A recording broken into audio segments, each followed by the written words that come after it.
Welcome back, everybody, to another week of Math 126, Introduction to Statistics. This is our last week of new content. We're going to spend a couple of lecture sessions here talking about linear regression in more detail, building on our understanding of correlation that we developed in the last series of lectures. We're going to learn how to run linear regressions in Excel, how to interpret them, and how to test for model fit, etc. So let's get started.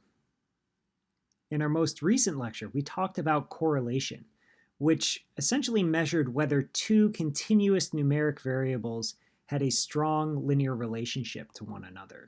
In other words, if we plotted them on a scatter plot, would it look like the dots are kind of following a line?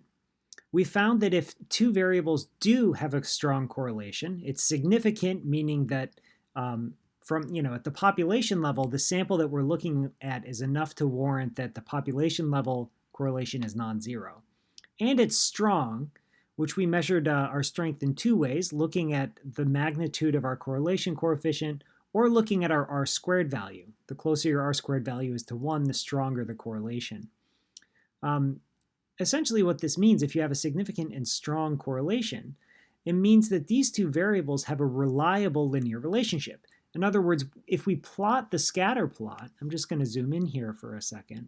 If we plot the scatter plot, the dots seem to be following some trend line, which I put in red here. So our question now becomes, what is that trend line and how exactly do we determine it? So we have this trend line in red, and it's going to have some particular slope and some particular intercept. We want to figure out what are the slope and intercept values that best describe this relationship, and what criterion are we really using to make that determination that this best describes the relationship between the two variables. So linear regression is the technique that's not only going to give us this line, but much more as we learn to interpret some of the components of this line and learn some of the statistical inference techniques that go around in the background. First thing I want to address here is how exactly do we fit a line to a collection of data points or to a scatter plot, right? How exactly do we determine the best possible line to model the relationship generated by a scatter plot? So here's an example. We've got a line, and let's say we just kind of freehand drew that in and said, well, I think this works best. Is there a way we could measure how well the scatter, right, all of the groups or all of the dots together, the scatter actually fits this regression line? Well, one way to do this is to sort of look at what we call residuals or prediction errors. It's essentially just a way of measuring how closely does a predicted value, a value predicted by the line, hit the actual value that was observed by the data. So here's the idea. If you think of x as being sort of like your input variable, for any given x value, you can make a prediction using the line, and then you can look at the actual output, the blue dot, in terms of the height.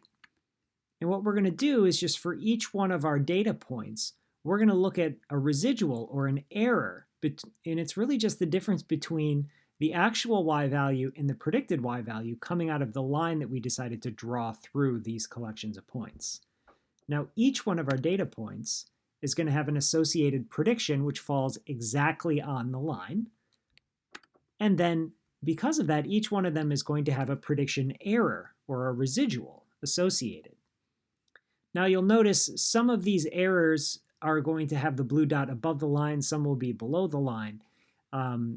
And in this case, usually the way you define your residual, you take the actual y value minus the predicted y value. So sometimes your errors will be negative, sometimes they'll be positive. We don't want errors to cancel each other out. We saw something similar when we talked about variance in our first unit of descriptive statistics. So what we end up doing to correct this is essentially we just square all of the errors, and then we aggregate them by treating their sum. Right? So as a group, the total sum of squared errors associated to this line that I drew just looks at the difference between these predicted values and the actual y values. Those are their E1s, E2s, etc. We square those so that the signs don't end up canceling error out. and then we sum them up all together. And this should feel very much like a variance because it is a measure of variation. In this case, what we're measuring is the variation of our data away from our line. So the way that we define the best fit or the best line is we try to pick the line that minimizes this sum of squared errors. It minimizes the mistakes that the line is making in trying to predict the blue dots. So here's a little visualization that will give you some sense of how to kind of think about this. There's a lot of different lines that we could draw through the plane and sort of measure how well does that line fit the data. So here's an example. I'm drawing a black line that pretty much doesn't even go through any of the blue points, which are my data points.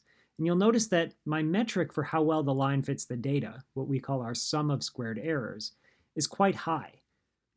Now, if I take my line and make sure that it kind of passes a little bit more through the middle of these points, you'll notice that I've reduced my sum of squared errors significantly. And if we kind of play around with this a little bit more, it seems like I can get even better squared error estimates.